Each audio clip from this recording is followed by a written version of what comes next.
camera នេះជួយមើលបាន445 V ស្រីងទី2បាន450 V ស្រីងទី3បាន452 V អញ្ចឹងនេះគឺជាភ្លើងដែលយើងអស់ចេញមកពីសូឡាខាងលើដបូលបាទគឺមាន3 string អញ្ចឹងនេះដៃយ៉ូតដើម្បីការពារកុំឲ្យច្រាស់ច្រន់ឆ្លងទៅសូឡាវិញអញ្ចឹងខ្ញុំវាស់ដូចគ្នាមុននឹងដូចចុចដៃយ៉ូតយើងចូលមកឆ្លងកាត់ full zip សិននេះ full zip របស់យើងបាទ30 ampere មួយគ្រាប់ដើម្បីការពារការលើចរន្តវាផ្ដាច់ខាងនេះធ្វើឲ្យឆ្លងទៅដល់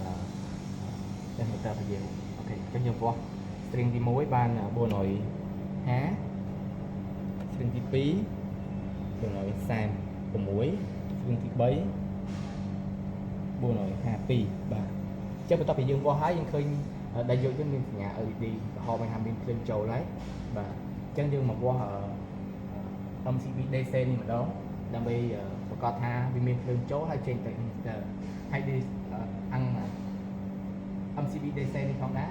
ការពារការឆ្លងដល់ full circuit ដូចនេះអញ្ចឹងយើងវាស់ភ្លើងចូល MCB DC 440អូខេចូលឲ្យចេញអូខេ450អូខេ string ទី2ភ្លើងចូល450ភ្លើងចេញ443ជាងទី3ភ្លើងចូល450ភ្លើងចេញ